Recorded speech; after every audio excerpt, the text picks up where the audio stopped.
दोस्तों, आज मैं आपको सुनाने वाली हूँ अपनी ही लिखी एक कहानी भेदभाव। मेरठ की रहने वाली 15 साल की नीलिमा और सुरभि दोनों बचपन से ही एक दूसरे की बहुत ही अच्छी और पक्की सहेलियाँ थीं। सहेली होने के साथ-साथ उन दोनों का आपस में दूर की बहनों का रिश्ता भी था। उन दोनों के पिता आपस में एक दूसरे की मौसी के बच्चे लगते थे, या यूँ कहना भी सही होगा कि उन दोनों के पिता की नानी एक ही थी। कहने को तो नीलिमा और सुरभि आपस में अच्छी सहेलियाँ थीं, पर रिश्तेदार होने के नाते दूसरे लोगों के द्वारा उन दोनों सहेलियों में ऊंच-नीच को लेकर अक्सर ही भेदभाव हुआ करता था। वह इसलिए क्योंकि नीलिमा के पिता का अच्छा कारोबार था। उनकी गिनती शहर के अमीरों में की जाने लगी थी। वैसे वह कोई पैदाइशी अमीर नहीं थे, पर समय ने ऐसी करवट बदली थी कि वह करोड़पति बन गए थे। और वहीं दूसरी ओर सुरभि के घरवालों पर भी बुरे समय का फेर था। वो इसलिए क्योंकि सुरभि के पिता की एक परचूने की छोटी-सी दुकान थी, जो वह भी किराए पर ली गई थी। वह लोग बड़ी ही मुश्किल से सिर्फ अपनी ज़रूरतें ही पूरी कर पाते थे। दोनों ही सहेलियों के परिवार वाले आपस में एक दूसरे के रिश्तेदार तो थे, पर दोनों के ही परिवार में ऊंच-नीच का बहुत ही फ़र्क था, और दोनों परिवार के परिवार वालों में इस ऊंच-नीच का यह फ़र्क साफ-साफ दिखाई भी देता था। पैसों की वजह से इस ऊंच-नीच का फ़र्क उन दोनों सहेलियों और उनके परिवार वालों को कई बार सहना पड़ता था। ख़ास करके सुरभि के घरवालों को सहना पड़ता था। दोनों लोगों के घर पास-पास होने की वजह से उन लोगों का एक दूसरे के घर में बहुत आना-जाना भी था। उन्हें देखकर यह नहीं लगता था कि उन सभी के दिलों में यह ऊंच-नीच की दीवार इतनी मजबूत बनी है। वह इसलिए क्योंकि नीलिमा के घरवाले सुरभि के घरवालों को नीचा दिखाने का कोई भी मौका नहीं छोड़ते थे। चाहे फिर परिवार में किसी की भी शादी हो, या कोई और फंक्शन, या दूसरे रिश्तेदारों के सामने पैसे और उनके रहन-सहन और उनके कपड़ों को लेकर उनका मज़ाक उड़ाया ही जाता था। वह लोग किसी न किसी बहाने सुरभि के परिवार के लोगों को नीचा दिखाते ही रहते थे। हालाँकि नीलिमा और सुरभि दोनों को ही उनके परिवार वालों की यह बात अच्छी नहीं लगती थी। उन दोनों के ही परिवार में यह तनाव चलता ही रहता था। पर इस सब के बावजूद नीलिमा और सुरभि की दोस्ती पर कोई फ़र्क नहीं पड़ता था। वह दोनों उसी तरह से ही रहती थीं, जैसे वो अपने बचपन में रहती चली आई थीं।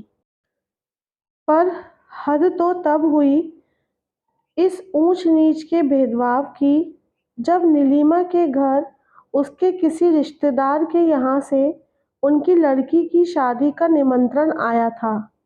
शादी का कार्ड आते ही उनके घर में शादी में जाने की बात चलने लगी थी। शादी का कार्ड देखते ही नीलिमा खुशी से झूमने लगी, क्योंकि उसे शादियों में जाना बहुत पसंद था।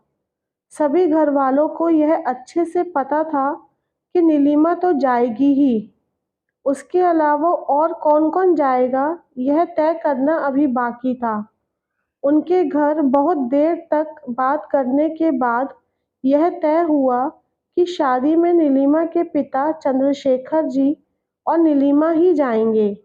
पर नीलिमा शादी में अपने साथ सुरभि को भी ले जाना चाहती थी, और दोनों ही परिवार वालों के रिश्तेदार होने के नाते शादी का वह कार्ड सुरभि के घर भी आया था। पर सुरभि के परिवार वालों का उन लोगों से बहुत ही दूर का रिश्ता था। शादी नीलिमा के दूर की ताई जी की बेटी की थी। इसलिए वहाँ पर जाना कोई लाज़मी नहीं था। पर फिर भी नीलिमा सुरभि को अपने साथ ले जाना चाहती थी। नीलिमा की जिद के कारण उनकी माँ ने सुरभि के घरवालों से सुरभि को नीलिमा के साथ शादी में भेजने के लिए कहा। शादी में उन लोगों को मेरठ से ग्वालियर जाना था। नीलिमा की ताईजी ग्वालियर में रहती थी। नीलिमा की जिद के कारण सुरभि की माँ ने उसे भी साथ भेजने को हाँ कर दिया और तय यह हुआ कि शादी में नीलिमा, उसके पिता और सुरभि ये 3 लोग जाएंगे। वह लोग नीलिमा के पापा की कार से शादी में उनके घर ग्वालियर पहुंच गए। वहां पर पहुंचते ही दरवाजे पर नीलिमा के पापा का स्वागत इतनी जोरों शोरों के साथ हुआ कि देखकर यह साफ जाहिर हो रहा था कि यह सब पैसे की माया है। क्योंकि कोई गरीब या मिडिल क्लास आदमी अगर वहां पहुंचता तो शायद ही कोई उन्हें दरवाजे पर भी लेने पहुंचता, जो हो भी रहा था। नीलिमा के पापा के कार से उतरते ही एक-एक करके न जाने कितने ही लोगों ने उनके स्वागत में उन्हें मालाएं पहनाई और सभी उनके पैर छूने के लिए चले आ रहे थे। उनसे मिलने के लिए लोगों का जमावड़ा सा लग गया था। उन्हें देखकर ऐसा लग रहा था कि वहां पर शादी तो नहीं बल्कि उनका सम्मान समारोह चल रहा है, जो उनका इतना भव्य स्वागत किया जा रहा था। वहां पर कोई कुछ कह रहा था तो कोई कुछ कह रहा था। थोड़ी देर के बाद सुरभि और नीलिमा भी कार से उतरी। उनके कार से उतरते ही उनके साथ भी वही सब हुआ।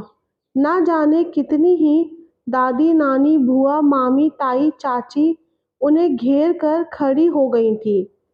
पर सभी लोग दोनों को देखकर कुछ असमंजस में पड़ गए थे, क्योंकि वह नीलिमा और सुरभि के कपड़ों को देखकर यह अंदाज़ा लगाने में असमर्थ थे कि इनका आपस में क्या रिश्ता है।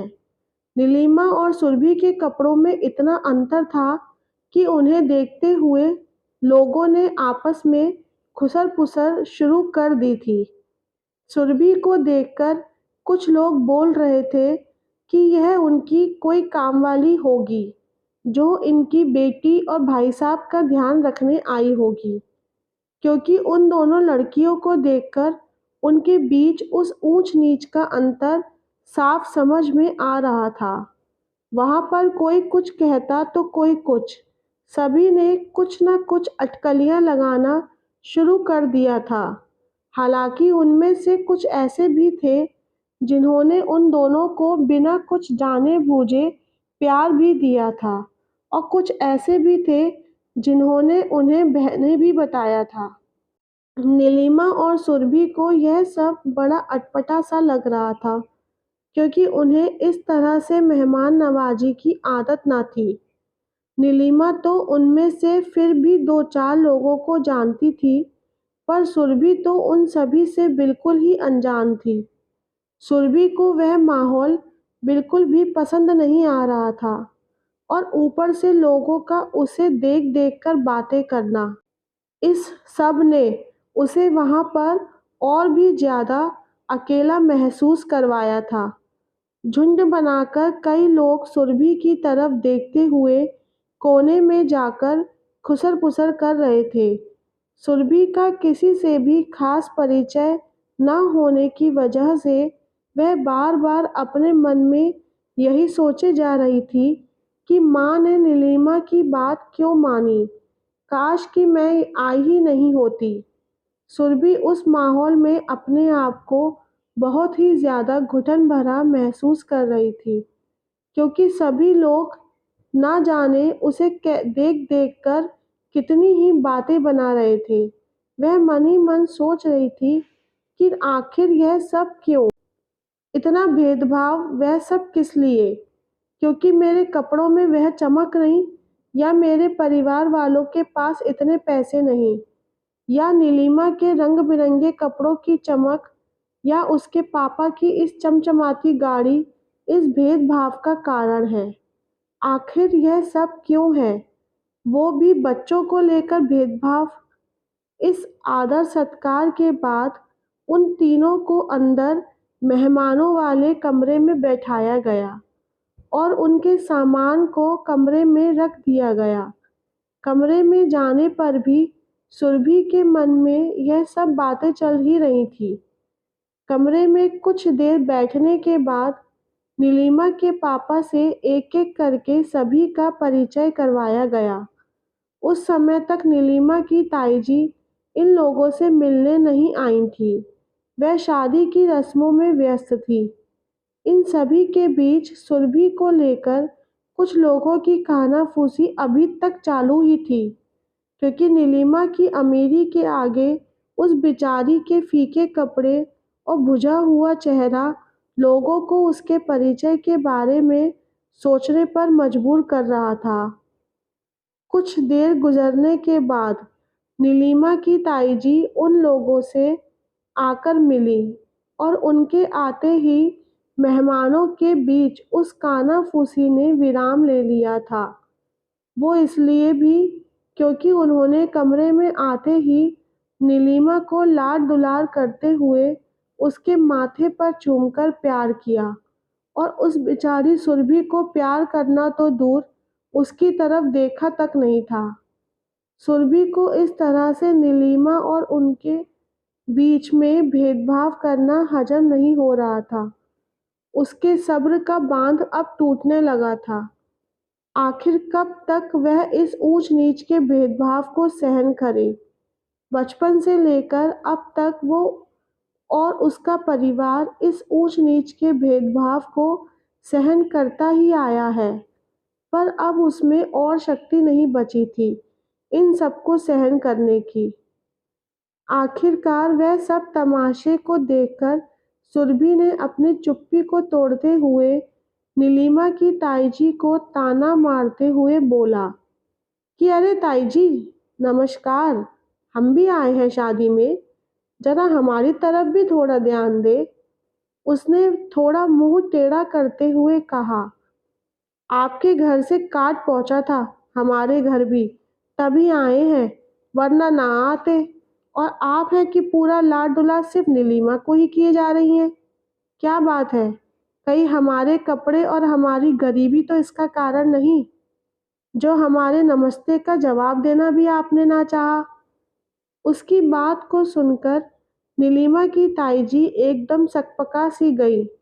उन्हें देखकर साफ जाहिर हो रहा था कि उनके पास सुरभि की बात का कोई भी जवाब नहीं था और ना ही सुरभि से उन्होंने इस पलटवार के बारे में सोचा था, क्योंकि इससे पहले भी वह कई बार इसी तरह का व्यवहार सुरभि के घरवालों के साथ करती आई हैं, पर कभी किसी ने उन्हें या किसी और को नहीं रोका था। पर आज सुरभि को इस तरह से बात करते देख नीलिमा को यह समझ आ गया था कि अब इस ऊंच-नीच का भेदभाव बहुत हुआ और इसे अब ना रोका गया तो यह कभी नहीं रुकेगा। सुरभि को देखकर नीलिमा भी उसके हाँ में हाँ मिलाने लगी। नीलिमा बोली, बताओ ताई जी, क्यों मामी जी, आप क्यों नहीं देती इस बात का उत्तर? कब से आपकी खुसर-पुसर चालू ही है। तब से मैं आप ही को देख रही हूँ कि कैसे आप सुरभि के कपड़ों को देख-देख कर बातें किए जा रही हैं। उन दोनों के इस बदले हुए रूप को देखकर चंद्रशेखर जी भी हक्के-बक्के रह गए। वह समझ ही नहीं पाए कि इन दोनों को क्या हो गया। यह लोग ऐसा बर्ताव क्यों कर रही हैं। सुरभि और नीलिमा की बातों का शायद किसी के पास कुछ जवाब नहीं था। वो इसलिए क्योंकि कहीं न कहीं उन सभी को यह अच्छे से पता था कि इस ऊंच-नीच की शुरुआत तो कहीं न कहीं उन बड़े लोगों ने ही की है, वरना बच्चे कहाँ जानते हैं इस ऊंच-नीच के भेदभाव को। उनकी इस बात को सुनकर नीलिमा की ताईजी और वहाँ पर मौजूद सभी लोगों को अपने किए का एहसास हुआ। सभी ने सुरभि से माफ़ी मांगी और उसे बिना किसी भेदभाव के बहुत ही प्यार किया। उन सभी को तो अपने किए का एहसास हो गया था, पर अब बारी थी नीलिमा के घरवालों की। बस आज की कहानी इतनी ही।